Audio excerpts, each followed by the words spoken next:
Giant's Causeway is a geological marvel located in County Antrim, Northern Ireland, where basalt columns make a gorgeous hexagonal pattern that look like steps leading into the sea.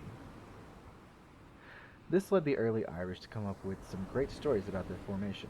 Of course, those stories are not part of the tales of the Tuatha De Danann, but belong to the Finian cycle of myths, which take place much later chronologically.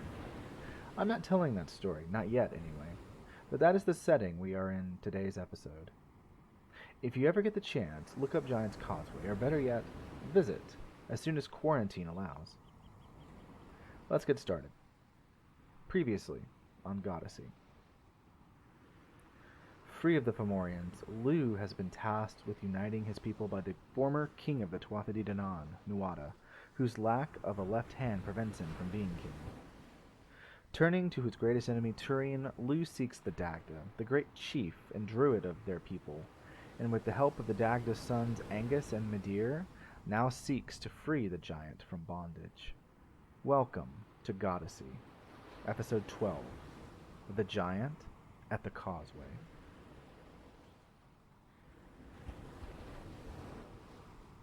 It disturbed him what he saw.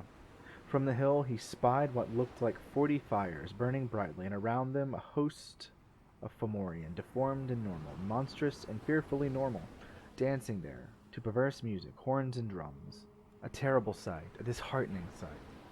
There were just so many of them, and the land a hideous skeletal thing with nothing growing upon it. Lugh felt ill. Lugh felt angry. Lugh wanted to kill them all.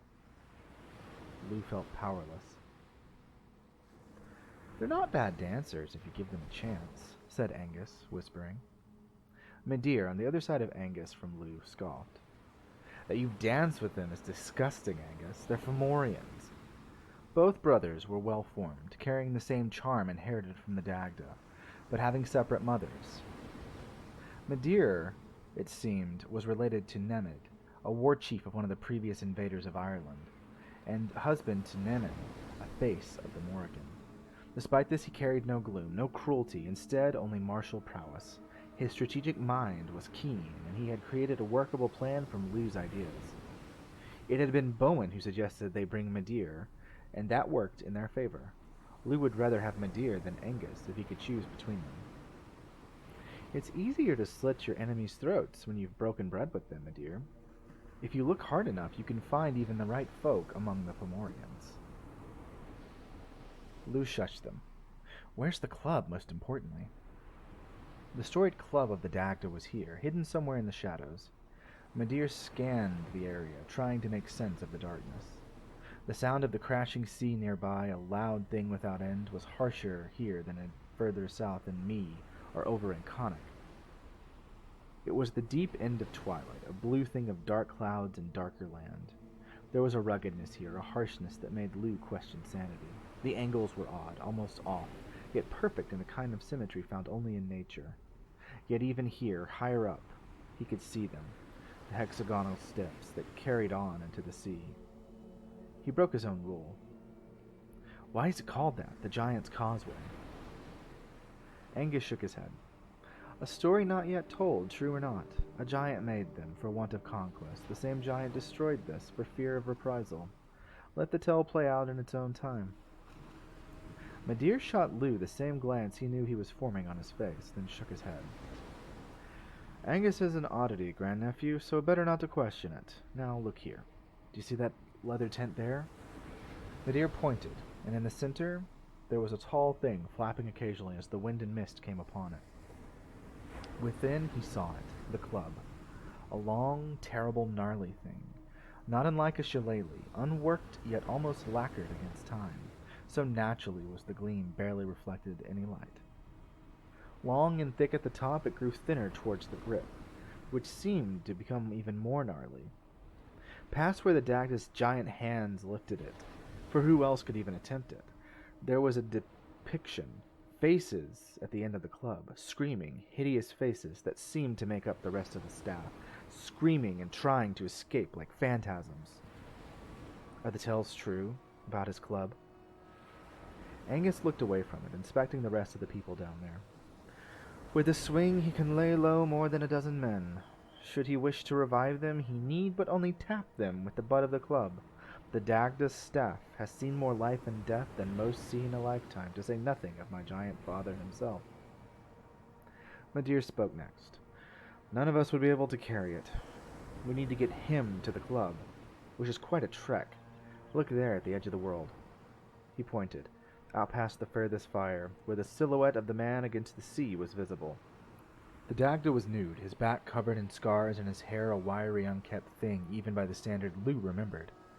He sat there, still 5 feet tall even when seated, and his feet in the water, bound in chains even at a distance. Lugh could tell were enchanted. How do we break him out of there? Lugh had to ask. Angus grinned. The harp, of course. He indicated behind him, to the pig-drawn cart, upon which the harp stood, bound by rope. It was almost as tall as Lugh was, made of oak, with strings that shone in the darkness. Knots ran around its carved interior. In the light, it looked yellow and green, a gorgeous thing, too big to carry. How are we going to get that to him, though? Madir smiled. You, Lugh, are going to disguise yourself and get that to the Dagda. Angus is going to distract the Fomorians, while I support him and protect him in the light. Just in case. You want me to sneak into the Fomorian camp, leading 2 giant pigs carrying a giant harp, take it to the prisoner, and... Are you absolutely mad? How is this harp going to help us fight an army? Angus shook his head. You're under the impression fighting is what we're here to do, Lugh. That's what got Father captured to begin with. Do you know how much we had to pay in sheep and pigs to compensate for the loss of those Fomorian lives he took? Children starved because of his rampage. No, the harp will help get us out of here, but we will not fight. If we fight, we die. It made little sense to him, but Lugh looked back at the harp. It had some sort of magic to it, he knew, but not the exact details. He would not ask. Instead, he looked to the cauldron of plenty. It was smaller now than he remembered. Are you going to feed them, Madir? That might work in our favor. Madir considered, then nodded. A good suggestion. I think I will. Father will want his relics back, but until then, I can put it to good use. If it works for me, that is. He hadn't considered that. Lugh began forming his own plan. Give me your cloak, Madir. His great-uncle obeyed, handing him his grey cloak. Lugh threw it over the harp and tied it tight with some spare rope from the cart. Throwing his own hood over his head, he gathered some water and dirt from the hexagonal ground and wetted his face, smearing it. Someone punch me in the shoulder. Madir gave him a quizzical glance, but did as Lugh asked, almost knocking the shoulder out of socket. He groaned, rubbing it, and hunched his back a bit. The punch would make it authentic, easier to deal with the pain, if he hunched his back. Angus laughed. Getting into the part, I see, grandnephew. A bad look on you, but you play it well. I'm half Fomorian, what can I say? You two get along. I'll use the distractions to my advantage. They made quickly down a small segment of the Causeway's walkway, entering a partially fortified Fomorian camp. A horn rang out at their arrival, and arms were taken up, but soon Angus struck a chord and began speaking. Friends, please, it's your old friend Angus. Surely you've not forgotten me? The Fomorians at the front, clicking monstrosities with multiple arms, or simply humanoid men and women with shoddy weapons, stood there, until a commander, a short man with a crooked foot, came forward. Angus, it's been too long. How's the honey mead coming? Angus reached to his belt and produced a pitcher. Fergus, I was wondering if I'd find you here. Try it out, see if it's to your liking. Angus really did know them. That sat wrong with Lugh, and from the look on Madir's normally stoic face, he didn't like it any more than Lugh did. Nonetheless, this was a necessary step in the plan, and Angus played it effortlessly. My brother Madir and I thought we would bring you refreshments and make sure Father isn't causing too much trouble. We don't want any more trouble the likes which we suffered when he was captured, so we've brought his cauldron of plenty, and I'll play you music to enhance your merriment. A whoop went out throughout the crowd, excitement rising. Soon Madir held the cauldron forward to the crowd as they excitedly rushed forward for food, fully cooked poultry and game and vegetables and fruit, the likes of which they had never seen coming forth. Lugh saw his opening and took it. Walking unevenly, he led the pigs down a descent further east, well out of sight and earshot, save for the song Angus now played and the singing and dancing of the crowd, which was animalistic despite the music from Angus's lyre. The fires grew, and Lugh continued onward, through the dents where the Fomorians had been before, through the trash and rubble and waste they left in their wake. They were animals, he thought, hideous, monstrous animals, whether they looked the part or not. The cart and pigs struggled with the causeway steps, the uneven walkway, forcing him to take the long way every time. What few Fomorians did not rush to Medir and Angus for food and song lay on the ground, either in drunken slumber or motionless death, eyes staring wide, covered in red or black ichor. The Fomorians had no sense of camaraderie, it seemed, no sense of decency. They beat their problems into submission unless someone cunning was in charge. And here, there was no such cunning.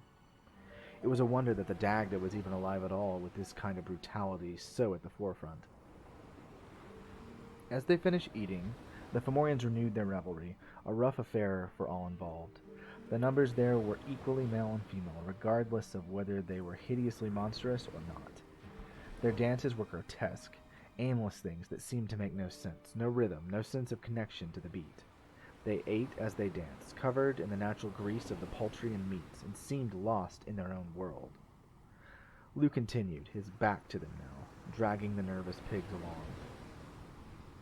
The Dagda was near now, left alone by his captors. The sea lapped at his legs, the hard waves lashing against the causeway and drenching him. It must be refreshing, Lugh thought, regardless of whatever work they forced him to do. All Lugh had to do was get him the heart, unless he was as broken as Nuada. He had... "Stop! Who goes there?" A voice came from somewhere in the shadows, somewhere Lugh had not looked. He cursed, wanting for a weapon, but not allowed to have one by Medir. He would have to play this one by wits. He looked only partially to his left for signs of the voice's origin. From the sea the woman stepped up, not as tall as Lugh, wielding a spear, fine of make compared to her companions. Her tattered rags failed to conceal how thin she was, her hood seeming to enhance the hungry look in her eyes. Lugh thought quickly. "I have come to grease the prisoner's enchanted chains to keep the magic strong." He did not recognize his own voice, a craggy thing that was a combination of Ilatha's and the old man he slew on the beach upon his arrival back in Ireland. The woman looked back to the Dagda, his chains held tightly. "I wasn't told you'd be coming. My lady sends... Our lady is a busy woman, as you know. I came in an emergency. She feared the last check of the chains was not enough and that the giant would break free." Lugh looked to the Dagda as well. "Can't have the brute breaking free lest he get to his mighty club." The woman chuckled. "We would grind him to the dust before he would reach it. Go ahead, and when you are done, let us eat what remains of those pigs." The woman walked back to the sea, far enough out of earshot that Lugh felt comfortable proceeding. The deception had worked. Tir na Nog had trained him for truly every skill, in every situation. The path became nothing but broken uneven steps, and Lugh struggled to get his pigs to go forward. They would not, in fact, resisting each step. The mist lashed him, salt burning his fading wounds from the beating at the hands of the Fomorians he had received. At last, Lugh gave up. He would get the Dagda's attention in other ways, and then give him the harp as he needed. How heavy could it possibly be? "You are the Dagda," he said, not sure how to start talking to him. "Could you have been any slower, son of Cian?" Lugh swallowed. So he knew too. "How did you know I was coming?" "It's what I do, Lugh. I know things. Knowing does not make the waiting any easier. You brought the pigs?" Before he could respond, the Dagda had turned, taking one of the pigs and snapping the rope. He did not look at Lugh, the giant lifting the pig effortlessly as it squealed, and breaking its neck, brought it to his mouth. In his hands, the pig seemed to cook in a single moment, an explosion of heat. The Dagda ate greedily, ripping newly cooked flesh from bone in large bites that sent blood and grease flying, Lugh covering his face. The ferocity was that of a man who had known no meal in ages, an abuse the Fomorians fermented against him. It took no more than 7 bites before the pig was stripped, and the Dagda placed the skeleton down. Oh, I hate doing that to the poor thing, but he'll get better. He reached a massive hand into the water and began to clean himself, blood and flesh stuck in his massive beard. Lugh stared at the man, horrified. What do you mean it will get better? Oh, did Angus not tell you? One pig grows, the other pig cooks at my touch. In the morn the pig will be fine, and the other will be ready to be cooked. I spare them most days, but sometimes you have to eat, just to keep them from getting too big. Now, you've got the harp? He reached with his massive hand to the cart, but they did not make it. Lugh undid the rope and lifted, failing to realize how heavy it was. Did the Dagda not carry it on his belt at the Battle of the Firbolg? Groaning as he lifted it over the cart's side, he brought it to the Dagda, who effortlessly lifted it in one hand, no longer restrained by his chains. Oh, I have missed this. Let me see here. Let us tune it. Angus has neglected you, has he not, my darling? He began to tune the harp, seeming now almost small in his hands. Each string rang out in its own way, different from the way Angus's lyre sounded, though no less lyrical. Angus's lyre spoke true enough, but this was the sound of music at its purest, of ordered structure made manifest in each plucking, each simple note that flowed into the next. The tuning was difficult, for Lugh saw no mechanism for which to do it, yet each noise changed with each pluck. It must be by magic, Lugh realized, and soon enough the Dagda was done. Now, let's break these chains. A series of 12 notes was played, and with each one, the chains lit up, turning a bright blue before shattering into black dust, flying in all directions. The Dagda stopped, rubbing his wrists, his ankles, his hips. In that moment, Lugh remembered his great-grandfather was nude, uncovered and unkept, and utterly unashamed. He tried to look away, scared of what he saw. Standing, the giant was almost 8 feet tall, a mass of muscle and hair and fat that had aged poorly. The pig had filled him out almost instantly, though it left behind signs of bondage. The scars all over him, the graying of his hair at his temples and chest, the chafing of his wrist, all made him seem worse for wear. The Dagda's bright eyes, working quickly, caught the fire in the Fomorian camp in them and gleamed triumphantly. Bring the pig, Lugh. It's time to show that young pup how to play a tune. Taking the harp up in his arms like a lyre, he began a march, playing it effortlessly with a rhythmic step, combining his tune with Angus's own. The Fomorians began to take note, yet for the enchanting sound did not react poorly. The sound had them charmed, smiling, watching motionless with glee. They did not seem to notice the sagging belly, the bouncing fat of the man, the gleam of sweat and brine on his toned arms, the balding of the dome of his head. Merely the smile, his shimmering eyes, and the sound of the song that soon overtook Angus's own. Then he began to sing with a voice that carried over each stone, each step of Giant's Causeway, seeming to hum on its own in response. The vibrations were in Lugh's ears, his stomach, his feet and hair, and every Fomorian felt it too. They grabbed their ears, listening to a song with no words, but only emotion, intent. The will that they sleep, Lugh realized. Not he. He did not feel the need, but instead the Fomorians, one by one, knelt down, curling up, and began to sleep. There was no thought of location, presence next to a fire, merely that they needed to rest. Those who were too close did not respond to the searing heat of the fire beside them. They merely fell in slumber, a slumber of ages. Soon, of the thousands of Fomorians, not one remained standing. Their snores were loud, a chorus above the waves and fire. Angus and Midir stood nearby, the latter smiling to his father. Angus's smile was lesser, weakened, but the Dagda was genuine. His song stopped. My boys, I had hoped the versions of this I saw included both of you. I have missed you dearly, both in and out of my mind these past few years. Is all in order? Are your mothers well? Both answered in the affirmative. Midir, 6 feet tall and made of muscle, walked to his father and offered him his hand. The giant lifted him up and hugged him, the nudity seeming not to bother either of them. Angus seemed sheepish, less for the nudity of his father than his being here, after all that had happened. Yet the Dagda seemed not to mind, though he returned the chill neglect and did not pay his son a glance or word. Instead, He went for his club, unbinding it with a simple jerk, resting it on his shoulder. Lugh did well, neither of you will be surprised to know. A wonderful actor, I think. Did they teach you that in the land of youth? Lugh nodded, making eye contact, and only eye contact, with the Dagda. I should like to think I will learn a great many things when I arrive there.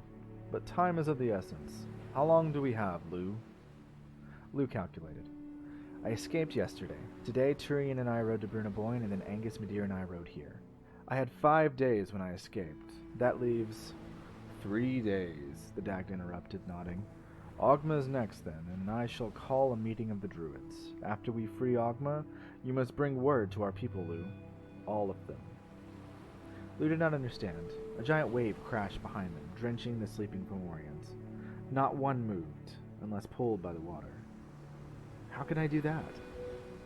You were taught many things, Lugh, son of Cian. Crossing Ireland in mere steps is one of them, though you don't know it yet. It is applied magic, I like to think. You must do it, because to strike against Brez, we must be quick. Your grandfather Dian Set will not be happy at my suggestion, but my days must be spent with him coming up with a solution to Nawada's conundrum. He must sit at Tara, but how can we do it? Lugh thought for a moment.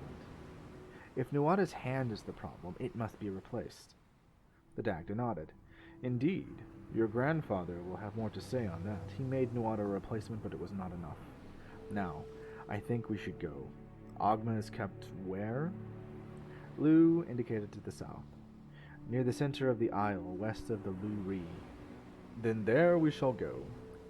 He took the skeleton of the dead pig from Lugh's cart, then broke the ropes that bound the second pig to the cart. Next, he took the cauldron from Medea's care, and placing both pig and bones within, there came a sound like bubbling. Soon the second pig's head emerged, completely reformed. Take to your horses, I will follow. Lugh looked around. Could you, cover up? Oh, right. The Dagda took a banner from one of the Fomorians, a long thing that flapped in the wind, and ran it around his waist like a belt, not to cover himself, but to help him carry things. He placed both cauldron and harp on it by hooks that hung from each, and carried his club aloft upon his shoulders. He set forth, naked as the day he was born, making long strides to the south. Lugh, Medea, and Angus struggled to keep up with him on their horses, leaving the sea behind them.